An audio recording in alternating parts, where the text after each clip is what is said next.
वैशाख मास भगवान श्री हरिदेव विष्णुदेव को अति प्रिय होता है। वैशाख मास में भगवान श्री हरि विष्णुदेव की पूजा करते समय उन्हें एक तुलसी दल अर्पित करना चाहिए, जिससे भगवान श्री हरि विष्णुदेव की कृपा हम सभी पर बनी रहे और भगवान आपकी सभी मनोकामनाओं को पूर्ण करें।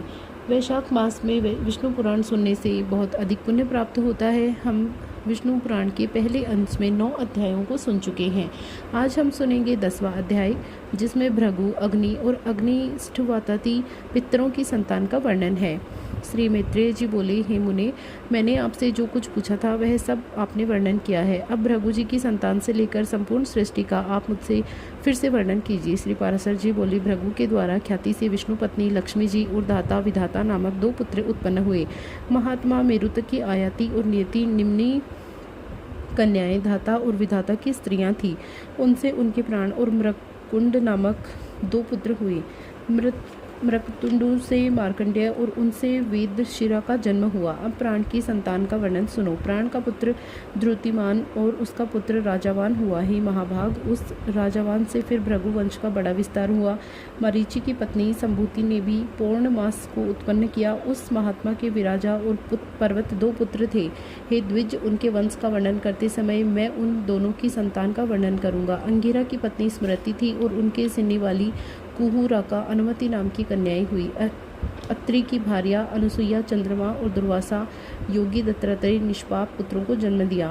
पुलिस्त की स्त्री प्रीति से दत्तोली का जन्म हुआ, जो अपने पूर्व जन्म में स्वयंभायु मनवंतर में अगस्त्य कहा जाता था। प्रजापति पुलुक की पत्नी क्षमा से करदम और उवर्यान और शहिगुण से 3 पुत्र हुए। कृतु की संतति नामक भार्या ने अंगूठी के पुरुषों के समान शरीर वाली, प्रखर सूर्य के समान तेजस्वी और वाल खिल्यादि 60,000 उतरवा मुनियों को जन्म दिया। वशिष्ठ जी की ऊर्जा नाम से स्त्री रजगोत्र उतरव बाहु और सवन, अनघपा, सुप्तवा और शुक्र से 7 पुत्र उत्पन्न हुए। ये निर्मल स्वभाव वाले समस्त मुनिगण तीसरे मनवंतर में सप्तऋषि हुए। हे द्विज, अग्नि का अभिमानी देव जो ब्रह्मा जी का ज्येष्ठ पुत्र है, उसके द्वारा स्वाहा नाम से पत्नी से अति तेजस्वी पावक और पवमान और जल को भक्षण करने वाला सुचि, ये 3 पुत्र हुए। इन तीनों के 45 संतानें हुई। पिता अग्नि और उनके 3 पुत्रों को मिलाकर ये सब अग्नि ही कहलाते हैं। इस कुल 49 अग्नि कहे जाते हैं। हे द्विज, ब्रह्मा जी के द्वारा रचे गए जिन अग्निक्त और अग्निवाता सनकादिक ब्रह्मऋषि आदि पितरों के विषय में तुमने उनसे कहा था, उनके द्वारा स्वधा मैना धारिका नामक 2 कन्याएं उत्पन्न की। वे दोनों ही उत्तम ज्ञान से संपन्न और सभी गुणों से युक्त ब्रह्मवादिनी और योगिनी थी। इस प्रकार यह दक्ष कन्याओं की वंश परंपरा का वर्णन किया। जो कोई श्रद्धा पूर्वक उसका स्मरण करता है वह निसंतान नहीं रहता। इस प्रकार विष्णु पुराण के 10वें अंश में 10वां अध्याय समाप्त होता है। 11वां अध्याय, ध्रुव, वन गमन और मारीच आदि ऋषियों से भेंट। श्री पाराशर जी बोले, हे मैत्रेय, मैंने तुमसे स्वयंभायु, मनु के प्रियव्रत और उत्तानपाद नामक 2 महाबलवान और धर्मज्ञ पुत्र बताए थे। हे ब्राह्मण, मैंने उनमें उत्तानपाद की प्रेयसी पत्नी सुरुचि से पिता का अत्यंत लाडला उत्तम नामक पुत्र हुआ। हे द्विज, उस राजा की सुनीति नामक राजमहर्षि थी, उसमें उसका विशेष प्रेम न था। उसका पुत्र ध्रुव था। एक दिन राज सिंहासन पर बैठे हुए पिता की गोद में अपने भाई उत्तम को बैठा देखकर ध्रुव की इच्छा भी गोद में बैठने की हुई, किंतु राजा ने अपनी प्रेयसी सुरुचि के सामने गोद में चढ़ाने के लिए उत्कंठा होकर प्रेमवश आए हुए उस पुत्र का आदर नहीं किया। अपनी सौत के पुत्र को गोद में चढ़ाने के लिए उत्सुक हुई अपने पुत्र को गोद में बैठा लिया देखकर सुरुचि इस प्रकार कहने लगी, अरे लला, बिना मेरे पेट से उत्पन्न हुए किसी अन्य स्त्री का पुत्र होकर भी तू व्यर्थ ऐसा क्यों बड़ा मनोरथ करता है? तू अविवेकी है, इसीलिए ऐसी अलभ्य उत्तमोत्तम वस्तु की इच्छा करता है। यह ठीक है कि तू भी उन्हीं राजा का पुत्र है, तथापि मैंने तो तुझे अपने गर्भ में धारण नहीं किया। समस्त चक्रपाणी राजाओं का आश्रय रूप यह राज सिंहासन तो तेरे ही पुत्र के योग्य है। तू व्यर्थ क्यों अपने चित्त को संताप देता है? मेरे पुत्र के समान तुझे वृथा यही ऊंचा मनोरथ क्यों होता है? क्या तू नहीं जानता तेरा जन्म सुनीति से हुआ है? श्री पाराशर जी बोले, हे द्विज, विमाता का ऐसा कथन सुन वह बालक कुपित हो पिता को छोड़कर अपनी माता के महल की ओर चल दिए। हे मैत्रेय, जिसके ओष्ठ और कुछ कुछ काँप रहे थे, ऐसे अपने पुत्र को क्रोध युक्त देखकर सुनीति ने उसे गोद में बिठाकर पूछा, बेटा, तेरे क्रोध का क्या कारण है? तेरा किसने आदर नहीं किया? तेरा अपराध करके कौन तेरे पिताजी का अपमान करने चला है? श्री पाराशर जी बोले, ऐसा पूछने पर ध्रुव ने अपनी माता से सब बातें कह दी और अति गर्विली सुरुचि उससे पिता के सामने ही कही थी। अपने पुत्र के सिसक कर ऐसा कहने पर दुखिनी सुनीति ने खिन्नचित और दीर्घ निश्वास के कारण मल्यान नयना होकर कहा, सुनीति बोली, बेटा सुरुचि ठीक ही कहा है, अवश्य ही तो मंदभाग्य है ही वत्स, पुण्यवानों से उनके विपक्ष ऐसा नहीं कह सकते। बच्चा तू व्याकुल मत हो, तूने पूर्व जन्मों में जो कुछ भी किया है उससे दूर कौन कर सकता है, और जो कोई नहीं किया तुझे दे भी कौन सकता है। इसीलिए तुझे उस वाक्यों से खेद नहीं करना चाहिए ही वत्स। जिसका पुण्य होता है उसी को राजसन और राजछत्र और उत्तम उत्तम घोड़े आदि मिलने लगते हैं। ऐसा जानकर तू शांत हो जाना। अन्य जन्मों में किए हुए पुण्य कर्मों के कारण ही सुरुचि राजा की सुरुचि और पुण्यहीना होने से मुझ जैसी स्त्री केवल भार्या ही कही जाती है। उसी प्रकार उसका पुत्र उत्तम बड़ा पुष्पपुंज संपन्न है, और मेरा पुत्र ध्रुव तुम मेरे सामने ही अल्प पुण्यवान हो। तथापि बेटा तुझे दुखी नहीं होना चाहिए, क्योंकि जिस मनुष्य को जितना मिलता है वह अपनी ही पूंजी में मगन रहता है। और यदि सुरुचि के वाक्यों में तुझे अत्यंत दुख हुआ है तो सर्वदा फलदायक पुण्य के संग्रह करने का प्रयत्न कर। तो सुशील, पुण्यात्मा, प्रेमी और समस्त प्राणियों का हितैषी बन, क्योंकि जैसे नीची भूमिका और ढलता हुआ अपने आप में पात्र में आ जाता है, वैसे ही सत्य पात्र मनुष्य के पास स्वतः ही समस्त संपत्तियाँ आ जाती है। ध्रुव बोला, माताजी तुमने मेरे चित्त को शांत करने के लिए जो वचन कहे हैं वे दुर्वाक्यों से बंधे हुए मेरे हृदय तनिक भी नहीं ठहरते। इसीलिए मैं तो अब यही प्रयत्न करूंगा कि जिससे संपूर्ण लोकों में आदरणीय सर्वश्रेष्ठ पद को प्राप्त कर सकूं। राजा की प्रेयसी तो अवश्य सुरुचि ही है, और मैंने उसके उद्धार से जन्म नहीं लिया। तथापि हे माता, अपने गर्भ में बड़े हुए मेरे प्रभाव भी तुम देखना। उत्तम जिसको अपने गर्भ में धारण किया है मेरा भाई ही है। पिता का दिया हुआ राज सिंहासन वही प्राप्त करे, ऐसा ही हो। माताजी, मैं किसी दूसरे के दिए हुए पद का इच्छुक नहीं हूँ। मैं तो अपने पुरुषार्थ से उस पद की इच्छा करता हूँ जिसको पिताजी भी नहीं प्राप्त किया है। श्री पराशर जी बोले, माता से इस प्रकार कह ध्रुव उसके महल से निकल पड़ा और फिर नगर से बाहर आकर बाहरी उपवन में पहुँचा। वहाँ ध्रुव ने पहले से ही आए हुए 7 मुनीश्वरों को कृष्ण मृग चरम बिछौने से युक्त आसनों पर बैठा देखकर उस राजकुमार ने उन सब को प्रणाम करके अति नम्रता और समुचित अभिवादन पूर्वक कहा। ध्रुव ने कहा, हे महात्माओं, मुझे आप सुनीति से उत्पन्न हुआ राजा उत्तानपाद का पुत्र जाने। मैं आत्माग्लानि के कारण आपके निकट आया हूँ। ऋषि बोले, राजकुमार, अभी तो तुम 4-5 वर्ष के ही बालक हो। अभी तो तेरे निर्वेद का कोई भी कारण नहीं दिखाई पड़ता। तुझे कोई चिंता का विषय भी नहीं है, क्योंकि अभी तेरा पिता राजा जीवित है। और हे बालक, तेरी कोई इष्ट वस्तु खो गई हो तो हमें दिखाई नहीं देता, तथा हमें तेरे शरीर में कोई व्याधि नहीं दिख पड़ती। फिर बता, तेरी ग्लानि का क्या कारण है। पराशर जी बोले, तब सुरुचि से उसने जो कुछ भी कहा यह सब उसने कह सुनाया। उसे सुनकर ऋषिगण आपस में इस प्रकार कहने लगे, अहो, शास्त्र तेज कैसा प्रबल है, जिसके बालक में इतनी अक्षमता है कि अपनी विमाता का कथन उसके हृदय से नहीं टलता। ही क्षत्रिय कुमार, इस निर्वेद के कारण तूने जो कुछ भी करने का निश्चय किया है, यदि तुझे रुचे तो हम लोगों से कह दो। और हे अतुलित तेजस्वी, यह भी बता दो कि हम तेरी क्या सहायता करें, क्योंकि हमें ऐसा प्रतीत होता है कि तू कुछ कहना चाहता है। ध्रुव ने कहा, हे द्विज श्रेष्ठ, मुझे न तो धन की इच्छा है और न ही राज्य की। मैं तो केवल उसी स्थान को चाहता हूँ जिसको पहले कभी किसी ने न भोगा हो। हे मुनि श्रेष्ठ, आपकी यही सहायता होगी कि आप मुझे भली प्रकार यह बता दें कि क्या करने से वह सब अग्रगण्य स्थान प्राप्त होता है। मारीच बोले, हे राजपुत्र, बिना गोविंद की आराधना किए मनुष्य को वह श्रेष्ठ स्थान नहीं मिल सकता। अब तू श्री अच्युत की आराधना कर। अत्रि बोले कि जो परा प्रकृति आदि से भी परे है, वह परम पुरुष जनार्दन जिससे संतुष्ट होते हैं, उसी को अक्षय पद मिलता है, और यह भी सत्य है। अंगिरा बोले, यदि तू अग्र स्थान का इच्छुक है तो जिन अव्यवताओं में अच्युत में यह संपूर्ण जगत ओतप्रोत है, उस गोविंद की आराधना करो। पुलिस्त बोले, जो परब्रह्मा, परम धाम, परम स्वरूप तथा हरि की आराधना करने से मनुष्य अति दुर्लभ मोक्ष पद को प्राप्त कर लेता है। पुलुह बोले, हे सुव्रत, जिन जगतपति की आराधना इंद्र ने अत्युत्तम इंद्रपाद प्राप्त किया है, तू उन जगतपति भगवान विष्णु की आराधना कर। क्रतु बोले, जो परम पुरुष, यज्ञ और योगेश्वर, उन जनार्दन के संतुष्ट होने पर कौन सी दुर्लभ वस्तु रह सकती है। वशिष्ठ बोले, हे वत्स, विष्णु भगवान की आराधना करने पर तू अपने मन से जो कुछ भी चाहेगा वही तुझे प्राप्त हो जाएगा। फिर त्रिलोकी की उत्तरोत्तर स्थान की बात ही क्या है। ध्रुव ने कहा, हे महर्षिगण, मुझ विनीत को आपने आराध्य देव तो बता दिया, अब उसको प्रसन्न करने के लिए भी मुझे क्या करना चाहिए यह भी बताइए। उस महापुरुष की मुझे जिस प्रकार आराधना करनी चाहिए आप लोग मुझसे प्रसन्नतापूर्वक कहिए। ऋषिगण बोले, हे राजकुमार, विष्णु भगवान की आराधना तत्पर पुरुषों में जिस प्रकार उसकी उपासना करनी चाहिए वह तू हमें यथावत स्मरण कर।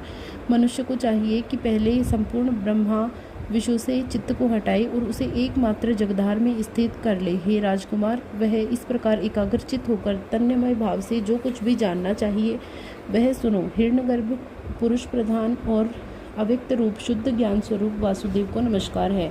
हम ओम नमो भगवते वासुदेवाय मंत्र पूर्व काल में तेरे पिता भगवान स्वयंभू मनु ने जपा था।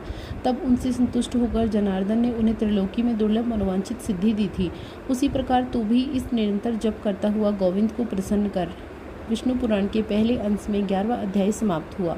12वां अध्याय। ध्रुव की तपस्या से प्रसन्न हुए भगवान, आविर्भाव और उसे ध्रुव पद का दान। श्री पराशर जी बोले, हे मैत्रेय, सब सुनकर राजपुत्र ध्रुव उन ऋषियों को प्रणाम करके वन को चल दिए और हे द्विज अपने को कृतकृत्य मानकर यमुना तटवर्ती अति पवित्र मधु नामक वन में आया। आगे चलकर उस वन में मधु नामक दैत्य रहने लगा, इसीलिए वह इस पृथ्वी तल में मधुवन नाम से विख्यात हुआ। वहीं मधु के पुत्र लवण और नामक महाबली राक्षस को मारकर शत्रुघ्न मथुरा नामक पुरी बसाई। जिस मधुवन में निरंतर देवदेव श्री हरि की सन्निधि रहती है, उसी सर्व पापहारी तीर्थ में ध्रुव ने तपस्या की। मारीच आदि मुनीश्वरों ने उसे जिस प्रकार उपदेश दिया था, उसी प्रकार अपने हृदय में विराजमान निखिल देवेश्वर भगवान विष्णु का ध्यान कर आरंभ कर दिया। इस प्रकार ही विप्र अनन्यचित होकर ध्यान करते रहने से उसके हृदय में सर्वभूतानियामी भगवान श्री हरि सर्वोत्त भाव से प्रकट हुए। हे मैत्रेय, योगी ध्रुव के चित्त में भगवान विष्णु के स्थिर हो जाने पर सर्वभूतों को धारण करने वाली पृथ्वी उसका भार न संभाल सकी। उसके बाईं चरण पर खड़े होने से पृथ्वी का बायां आधा भाग झुक गया और फिर दाईं चरण पर खड़े होने से दायां भाग झुक गया। जिस समय वह पैर के अंगूठे पृथ्वी को दबाकर खड़ा हुआ तो पर्वत के सहित समस्त भूमंडल विचलित हो गया। हे महामुने, उस समय नदी, नद, समुद्र आदि सभी अत्यंत शुद्ध हो गए और उनके शोभ से देवताओं में भी बड़ी हलचल मची। हे मैत्रेय, जब याम नामक देवताओं ने अत्यंत व्याकुल हो इंद्र के साथ परामर्श कर उसके ध्यान को भंग करने का आयोजन किया। हे महामुने, इंद्र के साथ अति आतुर कुष्मांड नामक उपदेवताओं ने नाना रूप धारण कर उसकी समाधि भंग करना आरंभ किया। उस समय माया ही रची और उसकी माता सुनीति नेत्रों में आंसू भरे उसके सामने प्रकट हुई। हे पुत्र, ऐसा कहकर करुणायुक्त वचन बोलने लगी। बेटा, तू शरीर को घुटने वाले इस भयंकर तप का आग्रह छोड़ दे।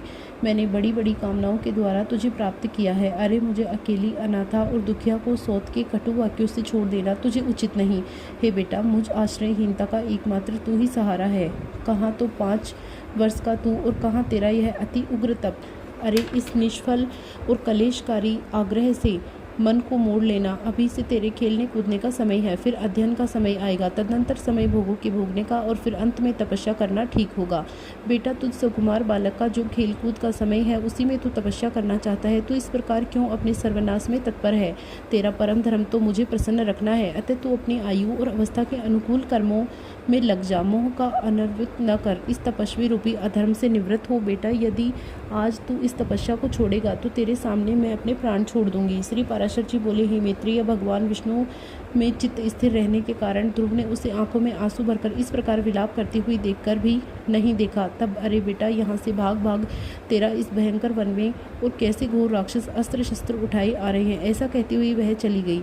जिसके मुख से अग्नि की लपटें निकल रही थी, ऐसे अनेकों राक्षसगण अस्त्र शस्त्र संभाले प्रकट हो गई। उन राक्षसों ने अति चमकीले शास्त्रों को घुमाते हुए उस राजपुत्र के सामने बड़ा भयंकर कोलाहल किया। उस समय नित्य योगायुक्त होकर बालक को भयभीत करने के लिए अपने मुख से अग्नि की लपटें निकालते हुए सैकड़ों रसारियाँ घोर नाद करने लगी। वे राक्षसगण भी इसको मारो मारो, काटो काटो, खाओ खाओ इस प्रकार चिल्लाने लगे। फिर सिंह, ऊंट और मकर आदि के मुख वाले वे राक्षस राजपुत्र को त्राण देने के लिए नाना प्रकार से गरजने लगे, किंतु उस भगवान दास चित्त बालक को वे राक्षस उन शब्दशारियों से, अस्त्र शस्त्रादि से कुछ भी दिखाई नहीं दिए। वह राजपुत्र एकाग्र चित्त भाव से निरंतर अपने आश्रयभूत भगवान विष्णु को देखता रहा और उसने किसी और प्रकार की दृष्टिपात नहीं किया। तब संपूर्ण माया के लीन हो जाने पर उनसे हार जाने की आशंका से देवताओं को बड़ा भय हुआ। अतः उसके तप से संतप्त हो वे आपस में मिलकर जगत के आदि कारण शरणागत वत्सल अनादि और अनंत श्री हरितकी की शरण में गए। देवता बोले, देवादिदेव जगन्नाथ परमेश्वर पुरुषोत्तम, हम सब ध्रुव की तपस्या से संतप्त होकर आपकी शरण में आए हैं। हे देव, जिस प्रकार चंद्रमा अपनी कलाओं से प्रतिदिन बढ़ता है, उसी प्रकार यह तपस्या के कारण रात दिन उन्नत हो रहा है। हे जनार्दन, इस उत्तानपाद के पुत्र की तपस्या से भयभीत होकर हम सभी आपकी शरण में आए हैं। आप उसे तप से निवृत्त कीजिए। हम नहीं जानते वह इंद्रत्व चाहता है या सूर्यत्व। अथवा उसे कुबेर या वरुण चंद्रमा के पद की अभिलाषा है। अतः हे ईश, आप हम पर प्रसन्न होइए और इस उत्तानपाद के पुत्र को तप से निवृत्त करके हमारे हृदय का कांटा निकालिए। श्री भगवान बोले, हे सूरगण, उसे इंद्र, सूर्य, वरुण अथवा कुबेर आदि किसी के पद की अभिलाषा नहीं। उसकी जो कुछ भी इच्छा है मैं सब पूर्ण करूंगा।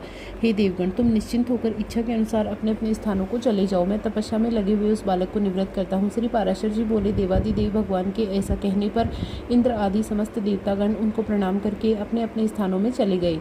सर्वात्मा भगवान श्री हरि ने ध्रुव की तन्मयता से प्रसन्न होकर उसके निकट चतुर्भुज रूप में जाकर इस प्रकार कहा। श्री भगवान बोले, हे उत्तानपाद के पुत्र ध्रुव, तेरा कल्याण हो। तेरी तपस्या से प्रसन्न होकर तुझे वर देने के लिए प्रकट हुआ हूँ। हे सुव्रत, तू वर मांग। तूने संपूर्ण ब्रह्मा विश्व से उपरत होकर अपने चित्त में मुझको लगा लिया है, अतः मैं तुमसे अति संतुष्ट हूँ। अब तू अपनी इच्छा के अनुसार श्रेष्ठ वर को मांग। श्री पाराशर जी बोले, देवादिदेव भगवान के ऐसे वचन सुनकर बालक ध्रुव ने आंखें खोली और उसे अपनी ध्यानावस्था में देखे हुए भगवान हरि को साक्षात अपने सम्मुख खड़े हुए देखा। श्री अच्युत को किरीट और शंख चक्र गदा शार्ंग धनुष खड़ग धारण किए देख उसने पृथ्वी पर सिर रखकर प्रणाम किया और सहसा रोमांचित तथा परम भयभीत होकर उसने देवदेव की स्तुति करने की इच्छा की। किंतु इनकी स्तुति के लिए मैं क्या कहूँ, क्या कहने से इनका स्तवन हो सकता है। यह जानने के कारण वह चित्त में व्याकुल हो गया और अंत में उसने देवादिदेव की शरण ली। ध्रुव ने कहा, हे भगवान, यदि आप मेरी तपस्या से संतुष्ट हैं तो मैं आपकी स्तुति करना चाहता हूँ। आप मुझे यही वर दीजिए कि मैं स्तुति कर सकूँ। हे देव, जिनकी गति ब्रह्मा आदि वेद जनज्ञ नहीं जानते, उन्हीं आपका मैं बालक उनके स्तवन कर सकता हूँ। किंतु हे परम प्रभु, आपकी भक्ति से द्रवीभूत हुआ मेरा चित्त आपके चरणों की स्तुति करने में प्रवृत्त हो रहा है, अतः आप उसके लिए बुद्धि का प्रदान कीजिए। श्री पाराशर जी बोले, हे दिग्विजयवर्य, तब जगतपति श्री गोविंद ने अपने सामने हाथ जोड़कर रखे हुए उस उत्तानपाद के पुत्र को अपने शंख से अंत में भाग को छू लिया। तब एक ऐसे क्षण में ही वह राजकुमार प्रसन्न हो मुख से अति विनीत हो सर्वभूतादिन तिष्ठान श्री अच्युत की स्तुति करने लगा। ध्रुव बोले, पृथ्वी, जल, अग्नि, वायु, आकाश, मन, बुद्धि, अहंकार और मूल प्रकृति, ये सब जिनके रूप हैं, उन भगवान को मैं नमस्कार करता हूँ जो अति शुद्ध, सूक्ष्म, सर्वव्यापक और प्रधान से भी परे हैं। वह पुरुष जिनका रूप उन गुण भोक्ता परम पुरुष को नमस्कार करता है। हे परमेश्वर, पृथ्वी आदि समस्त भूत गंधादि उनके गुण, बुद्धि, अंतःकरण, चतुष्टय और प्रधान पुरुष से भी परे सनातन पुरुष हैं। आप उन निखिल ब्रह्मांड नायक ब्रह्मभूत शुद्ध स्वरूप आत्मा की शरण हूँ। हे सर्वात्मन, हे योगियों के चिंतमयी, व्यापक और वर्धनशील होने के कारण आपका जो भी ब्रह्मा नामक स्वरूप है, उस विकार रहित रूप को मैं नमस्कार करता हूँ। हे प्रभु, आप हजारों मत्स्यों के, हजारों नेत्रों वाले, हजारों चरणों वाले परम पुरुष हैं। आप सर्वत्र हैं और संपूर्ण ब्रह्मांड को व्याप्त कर 10 गुणा महाब्रह्मांड से स्थित हैं। हे पुरुषोत्तम, भूत और भविष्य जो कुछ भी पदार्थ है वे सब आप ही हैं, अतः विराट, स्वराट, सम्राट आदि पुरुष आप हैं। सब आप ही से उत्पन्न हुए हैं, वे ही आप इस पृथ्वी के नीचे ऊपर इधर उधर सब ओर से बड़े हुए हैं। संपूर्ण जगत आप ही में उत्पन्न हुआ है, आप से ही भूत भविष्य हुए हैं, अतः यह संपूर्ण जगत आपके स्वरूप ब्रह्मांड के अंतर्गत है, जिसमें सभी पुरोडाशों का हवन होता है। यह यज्ञ, प्रश्नदाज्या तथा 2 प्रकार के पशु आपसे उत्पन्न हुए हैं। आप ही ऋक्, साम और गायत्री आदि छंद प्रकट हुए हैं। आप ही यजुर्वेद का प्रादुर्भाव हुआ है।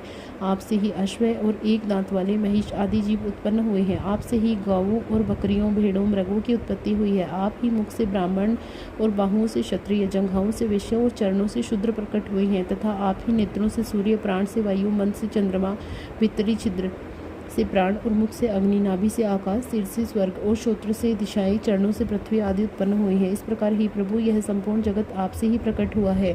जिस प्रकार नन्हे से बीज में बड़ा भारी वट वृक्ष रहता है, उसी प्रलय काल में यह संपूर्ण जगत बीज स्वरूप आप में लीन रहता है। उस प्रकार बीज से अंकुर में प्रकट हुआ वट वृक्ष बढ़कर अत्यंत विशाल विस्तार वाला हो जाता है। उसी प्रकार सृष्टि काल में यह जगत आपसे ही प्रकट होकर फैल जाता है। हे ईश्वर, जिस प्रकार केले का पौधा छिलके और पत्तों से अलग दिखाई नहीं देता, उसी प्रकार जगत से आप पृथक नहीं है, आप में ही स्थित देखा जाता है। सब में आधारभूत आप में ही हृदयाग्नि, साधिनी और संवत अभिन्न रूप चाहती हैं। आपसे आह्लाद और ताप देने वाली अथवा उभय मिश्रा कोई भी संवत नहीं है, क्योंकि आप निर्गुण हैं। आप पृथक रूप हैं और एक रूप हैं। आप ही भूत सूक्ष्म हैं और आप ही नाना जीव रूप हैं। ही भूतात्मा, ऐसे आपको मैं नमस्कार करता हूँ। अंतःकरण में आप ही महत्वता, प्रधान पुरुष, विराट, सम्राट, स्वराट आदि रूपों से भावना किए जाते हैं। और पुरुषों में आप नित्य अक्षय हैं। आकाशादि सर्वभूतों के सार अर्थात उनके गुण रूप आप ही हैं। समस्त रूप को धारण करने वाले होने से सब कुछ आप में ही है, सब कुछ आपसे ही हुआ है, अतः सबके द्वारा आप ही हो रहे हैं, इसीलिए आप सर्वात्मा हो। नमस्कार है। ही सर्वेश्वर आप सब सर्वात्मक है क्योंकि संपूर्ण भूतों में व्याप्त है। अतः मैं आपसे कहूँ कि आप स्वयं ही सब हृदय स्थित बातों को जानते हैं। हे सर्वात्मा सर्वभूतेश्वर, हे सब भूतों के आदिनाथ, आप सर्वभूतों से रुक्त प्राणियों और मनोरथों को जानने वाले हैं। हे नाथ, मेरा जो कुछ भी मनोरथ होगा वह तो आपसे सफल कर दिया। हे जगतपते, मेरी तपस्या भी सफल हो गई है क्योंकि मुझे आपका साक्षात दर्शन प्राप्त हुआ है। श्री भगवान बोले, हे ध्रुव, तुमको मेरा साक्षात दर्शन प्राप्त हुआ, इससे अवश्य ही तेरी तपस्या सफल हो गई। परंतु हे राजकुमार, मेरा दर्शन भी तो कभी निष्फल नहीं होता, इसीलिए तुम जिसको भी वर की इच्छा वह मांग लो। मेरा दर्शन हो जाने पर पुरुष को सभी कुछ प्राप्त हो सकता है। ध्रुव बोले, हे भूत भविष्वर भगवान, आप सभी के अंतःकरणों में विराजमान है। हे ब्रह्मण, मेरे मन की जो कुछ अभिलाषा है वह क्या आपसे छिपी हुई है? तो भी हे देवेश्वर, मैं दुर्विनीत अति दुर्लभ वस्तु को हृदय से इच्छा करता हूँ, जो उसे आपकी आज्ञा के अनुसार आपके प्रति निवेदन से करूँगा। हे समस्त संसार को रचने वाले परमेश्वर, आपके प्रसन्न होने पर क्या दुर्लभ है? इंद्र भी आपके कृपा कटाक्ष के फलस्वरूप ही त्रिलोकी को भोगता है। प्रभु, मेरी सौतेली माता ने गर्व से अति बढ़ चढ़कर मुझसे यह कहा था कि जो भी मेरे उद्धार से उत्पन्न नहीं हुआ उसके योग्य यह राजन नहीं है। अतः ही प्रभु, आपके प्रसाद से मैं उस सर्वोत्तम और अव्यव स्थान को प्राप्त करना चाहता हूँ जो संपूर्ण विश्व का आधारभूत हो। भगवान बोले, अरे बालक, तूने अपने पूर्व जन्म में मुझे संतुष्ट किया था, इसीलिए तू जिस स्थान की इच्छा करता है उसे अवश्य प्राप्त करेगा। पूर्व जन्म में तू एक ब्राह्मण था और मुझे निरंतर एकाग्रचित्त रहने वाला, माता पिता का सेवक और स्वर धर्म पालन करने वाला था। कालांतर में एक राजपुत्र तेरा मित्र हो गया है। वह अपनी युवावस्था में संपूर्ण भोगों से संपन्न और अति दर्शनीय रूप लावण्यता से युक्त था। उसके संग से एक दुर्लभ वैभव को देखकर तेरी ऐसी इच्छा हुई कि मैं भी राजपुत्र हूँ। अतः हे ध्रुव, तुझको अपनी मनोवांछित राजपुत्रता प्राप्त हुई है। जिन संभायु मनु के कुल में और किसी को स्थान मिला अति दुर्लभ है, उसी के घर में तूने उत्तानपाद के यहाँ जन्म लिया है। अरे बालक, जिसने मुझे संतुष्ट किया उसके लिए तो यह अत्यंत तुच्छ है। मेरी आराधना करने से तो मोक्ष पद भी तत्काल प्राप्त हो सकता है। फिर जिसका चित्त निरंतर मुझ में लगा हुआ है उसके लिए स्वर्ग आदि लोकों का तो कहना ही क्या। ध्रुव, मेरी कृपा से तुम निसंदेह उस स्थान में जो त्रिलोकी में है उस सबसे उत्कृष्ट है, संपूर्ण ग्रह और तारामंडल आश्रय बनेगा। ही ध्रुव, तुझे वह ध्रुव स्थान देता हूँ जो सूर्य, चंद्र, मंगल, बुध, बृहस्पति, शुक्र, शनि आदि ग्रहों, सभी नक्षत्रों, सप्तऋषि और संपूर्ण विचारमान देवगणों से ऊपर है। देवताओं में तो कोई भी इसे केवल 4 युगों तक, कोई एक मनवंतर तक ही रहते हैं, किंतु तुझे मैं एक कल्प की स्थिति देता हूँ। तेरी माता सुनीति भी अति स्वच्छ और तारा रूप में उतने ही समय तेरे पास एक विमान पर निवास करेंगी। और जो लोग समाहित चित्त से सायंकाल और प्रातःकाल के समय तेरा गुण कीर्तन करेंगे उनको महान पुण्य प्राप्त होगा। हे पराशर जी बोले कि हे महामते, इस प्रकार पूर्व काल में जगतपति देवादिदेव भगवान जनार्दन से वर पाकर ध्रुव उस अत्युत्तम स्थान में स्थित हुए। हे मुनि, अपने माता पिता की धर्मपूर्वक सेवा करने से और द्वादशाक्षर मंत्र के महात्मा और तप के प्रभाव से उनके मन, वैभव और प्रभाव वृद्धि को देखकर देव और असुरों के आचार्य शुक्रदेव ने ये श्लोक कहे। अहो, इस ध्रुव के तप का कैसा प्रभाव है, अहो इसकी तपस्या का कैसा अद्भुत फल है जो इस ध्रुव को आगे रखकर सप्तऋषिगण स्थित हो रहे हैं। इसकी यह सुनीति नाम वाली माता भी अवश्य ही सत्य और हितकर वचन बोलने वाली है। संसार में ऐसा कौन है जिसकी महिमा का वर्णन कर सके, जिसने अपनी कोख में उस ध्रुव को धारण करके त्रिलोकी का आश्रयभूत अति उत्तम स्थान प्राप्त किया है, जो भविष्य में स्थिर रहने वाला है। जो व्यक्ति ध्रुव के इस दिव्य लोक प्राप्ति के प्रसंग का कीर्तन करता है वह सब पापों से मुक्त होकर स्वर्ग में पूजित होता है। स्वर्ग में रही वह पृथ्वी में कभी अपने स्थान से च्युत नहीं होता, अतः समस्त मंगलों में भरपूर रहकर भी काल तक जीवित रहता है। श्री विष्णु पुराण के पहले अंश में 12वां अध्याय समाप्त हुआ।